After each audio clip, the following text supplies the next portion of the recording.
I can't take this kind of money from you, Duke. Oh, you're putting the wrong label on it, Billy. You wouldn't be taking money from me. Just consider this to be a gift from a friend. A handout is a handout in my book. I've never taken charity in my life. Well, would it make you feel any better if we consider this to be a loan? Well, I'm grateful to you, Duke. There is one condition I must insist upon, though, Billy. I don't want you to discuss this transaction with anybody. Oh, how come? Oh, I'd like to tell the world how generous you are. No, I'm only protecting myself. I got into deep trouble the last time I tried to be a good Samaritan. Yes. Well, that's nothing compared to the battle you're in for now. What are you up to? The same thing you are. I have a check for you, Billy. I hate to be beaten to the punch. Oh, police chief to take back her check, Billy. Well, what am I going to do with it? Buy a new hat? Well, I wouldn't have suggested that, but now that you come to mention it. Well, forget it, because I don't wear hats. Oh, that's a pity. Then you better just accept her check, Billy. Oh, I can't take money from both of you. Well, why didn't you take half the money from each of us? No, that's a reasonable compromise. Mm-hmm. That's what's called a joint venture. Oh, all right. So why don't we just tear up these checks and then we'll start all over again? Absolutely. Now, there is one condition, however, and that is that this entire transaction remain completely secret between just the three of us. Well, I'm glad we agree on something. Yes, we do. Oh, what about the Frisco's payments? Ah, the restitution payment, Billy. I suggest that Billy takes that money as per the original arrangement, just for the record, mind, okay? And when Frisco gives you the payments, you can give the money to either Duke or myself, and then Frisco need never know we're backstopping him. You see, Billy, what we're doing is shaping the rookie's character. Well, we will tell him when the proper time arrives. Well, thanks again, Billy. You are? Well, thanks again to both of you. Thanks. Yeah. You get yourself a nice new cart. Yes. Bye-bye. Bye-bye.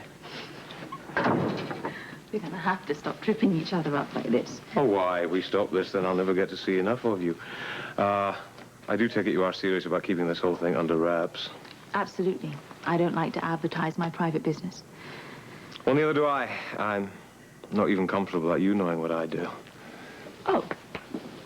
Well, you can just consider me your silent partner. Do you mind if I ask why you're so intense about this? Do you mind if I don't answer your question?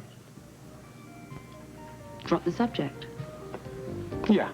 Every life has closed doors, doesn't it? Yes. I won't ask any more questions then.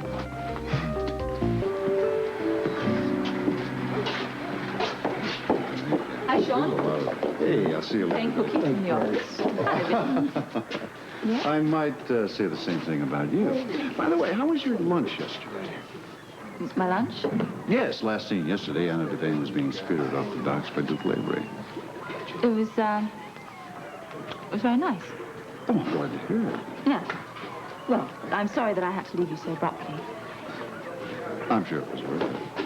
It was just a very ordinary lunch. We just had an informal lunch in his office. I see. I'd like to reciprocate, actually. Would you care to join me for lunch at Kelly's? I have time before I have to go back to work. You do, huh? Mm-hmm. Actually, I'd love to join you for lunch, Anna, but I have some things to take care of at the moment. All right, well, we'll take a rain check. Good. Okay? Right. See you later. Bye-bye. She really has campaign fever, hadn't you noticed? No, she may not be old enough to vote, but I think she's going to win this election for Duke. Absolutely. You know, she's eating and sleeping this campaign. She goes to bed at night dreaming about what poster she's going to paint the next day. And last night, she went to bed and she said, God bless Mummy, God bless Robbie, and God bless Mr. Lavery's election campaign. You know, I'm going to be relieved when this is all over. It's really complicating my life. Oh? Well, I'm renting rooms to the Quartermains upstairs. Edward is managing Jimmy Lee's campaign. I'm supporting Duke because of the expansion of the waterfront. Well, you're entitled to support whom you wish. You're a good sport, Anna. Sorry I had to go against you in the docks. Well, you know, makes life very interesting, doesn't it? Yeah. I'm going to get out of here because I have parked my car outside Mr. Lavery's and I don't want to get a ticket. Here we are. Okay. Bye-bye. Bye-bye. Hi, Anna. So, Did I miss anything? Son of a gun, what's in these crates? Maybe lead, maybe cement. Either or both. Whatever it is, it weighs a ton. Oh, no! What the fuck? I don't know! Hurry up! Get out from under it! Take it easy, we'll get you out! Hurry up! Get you out! Go now! Hurry up, move him! Oh my God! God, it's Jack! Somebody call a doctor!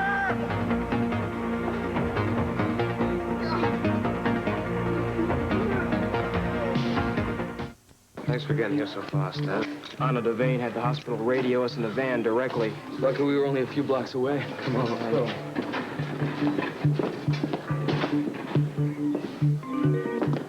Anna, Yes. somebody said there was an accident in front of Sean's warehouse. That's right, yes, I know. Was it Bob?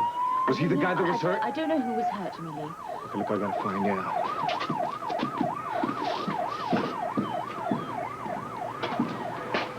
Well, I've been looking for you. Are you all right? Yeah, I'm okay. The engine man, he's gone up to the hospital, thanks to you. I'm surprised you're standing. You could have broken your back. Well, if the man lives, it's partly because you were there. You helped. Duke, if he lives, it's because you got the crate off him. I mean, you could have been crushed in the process. Well, you just got to take a chance, haven't you? I mean, whether the man lives it remains to be seen. It's in other people's hands now, Anna. I can see that you're not going to rest until you know what the outcome is, though. I feel as if I've relived the worst moment of my life today. When I saw this man lying there, crushed underneath this, just lying there. I'm never going to forget this image. And if he should die, I don't know. Like, the life was just slowly going out to him. I know, it was horrible. You know, we got to wait. Mm-hmm. Are you all right, Duke?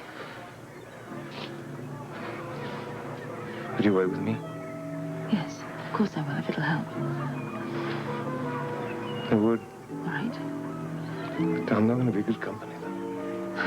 It's all right. What do you want to do? I want to walk. Can we walk? Yes, of course. Come on.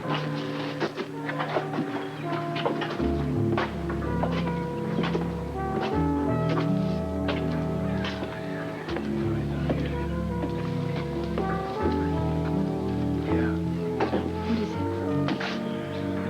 Look at us. I believe it. A few days ago, we were at each other's throats. What would you call us now? I don't know. I'd call us a man and a woman with all the barriers torn down. Come on.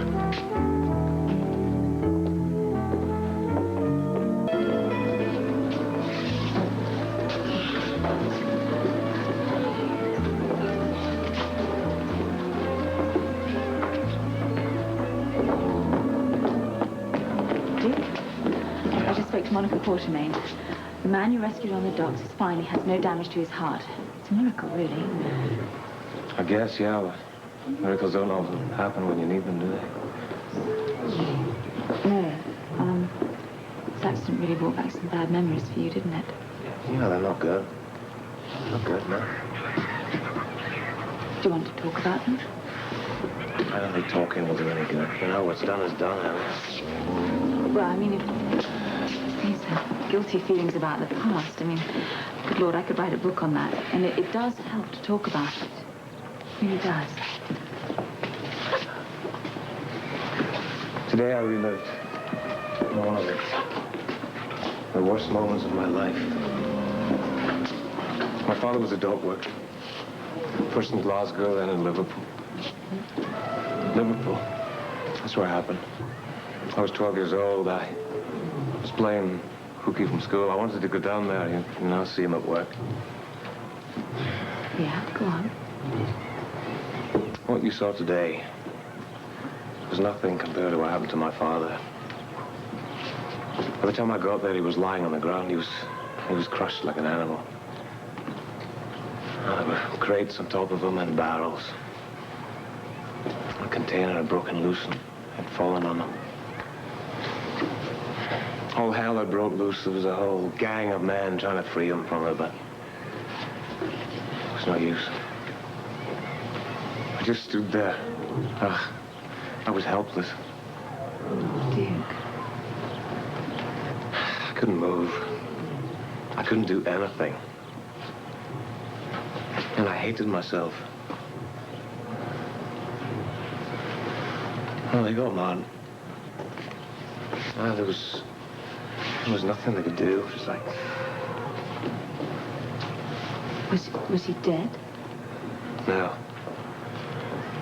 No such luck. He was crushed from the waist down. Well, the man, he never walked again. He died a little every day. His dignity had been taken away. He felt as if he was left with nothing.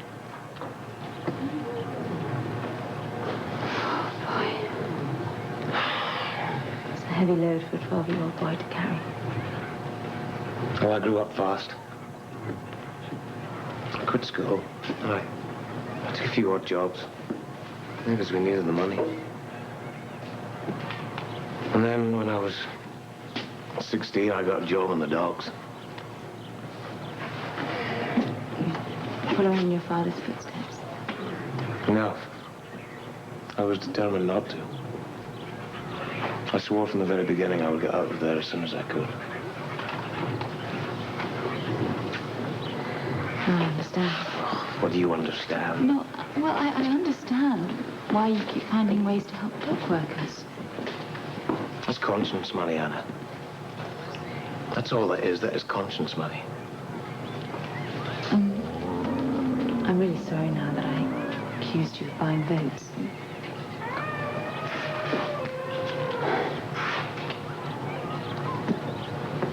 Would you like to come to my house to have dinner?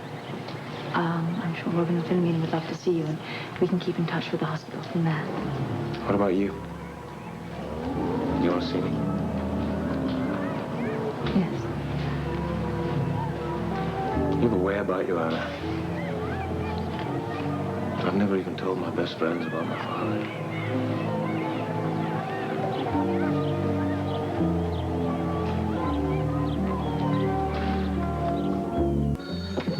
I wonder how long that's been ringing. Philomena! I wonder where they are. Can you get that for me, please? I can find out where they are. I'm not... Are you in? No, take a message and I'll find out before you ring. Hello, Anna Devane's residence. Yeah, who's this? Duke Lavery. Jimmy Lee? Yeah, Duke, I wanted to talk to Anna, but I guess I also wanted to talk to you. Word just came down from OR about Bob's condition. How is he? He's gonna live. Oh, thank God. It's very kind of you to call with the good news, Jimmy Lee. Well, that's the least I could do. Look, I want to tell you how grateful I am. You saved my buddy's life. Thank you. Thank you. What is Duke Lavery doing at Anna Devane's? I don't know, Sandy. It seems that Robin and Philomena they're staying away for the night. Don't tell me, let me guess. They've gone to the Port Charles Hotel for a little dinner and dancing, maybe. No, they haven't. They've gone to Philomena's cousin, Mary Angela. They're going to have potluck at Ington Television. Who was on the phone? It was Jimmy Lee. Good news from the hospital. The dock worker, he's no longer critical. Oh, that's great news. Well, we should celebrate. Do you want to go out? I want to stay in.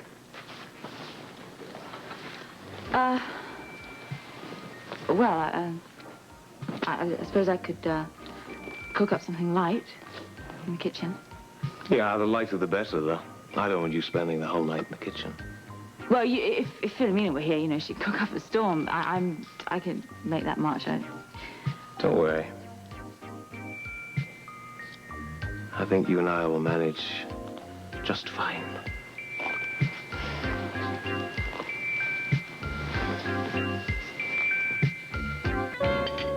Candles, Wade? No, I don't mind. I do. Well? I thought we were celebrating. Today was a very special day for me, Anna.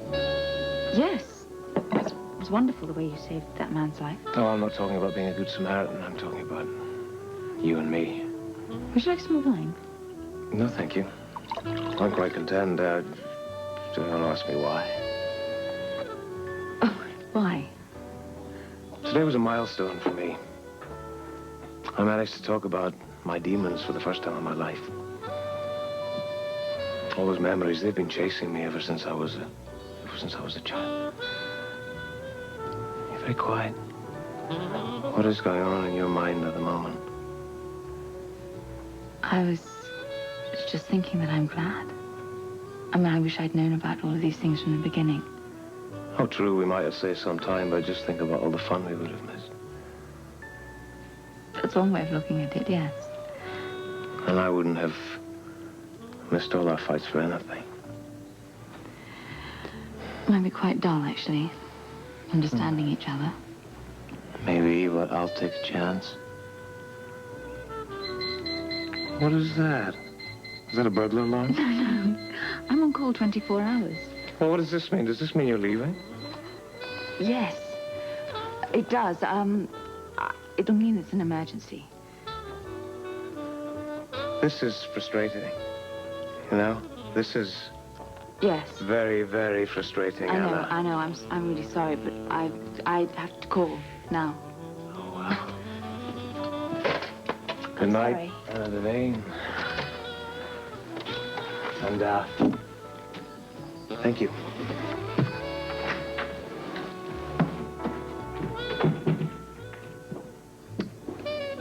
Hello? Yes, this is Anna Devane here. Captain Lewis? I have a call. No, you didn't disturb me at all. In fact, I think you called just in the nick of time.